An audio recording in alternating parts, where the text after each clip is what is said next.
शुरू अल्लाह का नाम लेकर जो बड़ा मेहरबान निहायत रहम वाला है। वो जात बहुत ही बाबरकत है जिसने अपने बंदे पर कुरान नाजिल फरमाया ताकि अहले आलम को खबरदार करे। वही कि आसमानों और जमीन की बादशाही उसी की है, और जिसने किसी को बेटा नहीं बनाया और जिसका बादशाही में कोई शरीक नहीं, और जिसने हर चीज को पैदा किया फिर उसका एक अंदाजा ठहराया, और लोगों ने उसके सिवा और माबूद बना लिए हैं जो कोई चीज भी पैदा नहीं कर सकते और खुद पैदा किए गए हैं, और न अपने लिए नुकसान का और न नफे। वो अल्लाह बहुत बाबरकत है जो अगर चाहे तो तुम्हारे लिए इससे बेहतर चीजें बना दे, यानी बागात जिनके नीचे नहरें बह रही हों, नीज तुम्हारे लिए महल बना दे। बल्कि ये तो क़यामत ही को झुटलाती हैं, और हमने क़यामत के झुटलाने वालों के लिए दोज़ख तैयार कर रखी है।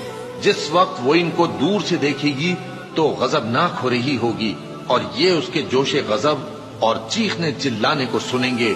और जब ये दोज़ख की किसी तंग जगह में जंजीरों में जकड़ कर डाले जाएंगे तो वहां मौत को पुकारेंगे।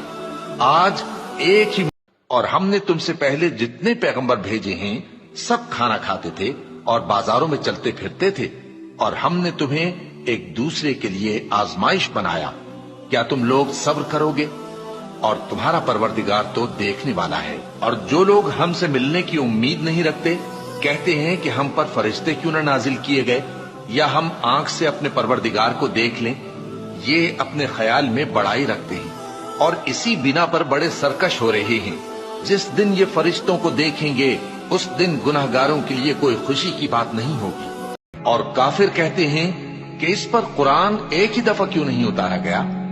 इस तरह आहिस्ता आहिस्ता इसलिए उतारा गया कि इससे तुम्हारे दिल को मजबूत रखें, और इसी वास्ते हम इसको ठहर ठहर कर पढ़ते रहे हैं। और ये लोग तुम्हारे पास जो एतराज की बात लाती हैं हम तुम्हारे पास उसका माकूल और खूब वाज़े जवाब भेज देते हैं। जो लोग अपने चेहरों के बल दोज़ख की तरफ जमा किए जाएंगे उनका ठिकाना भी बुरा है और वो रस्ते से भी बहके हुए हैं। और हमने मूसा को किताब दी और उनके भाई हारून को मददगार के तौर पर उनके साथ कर दिया।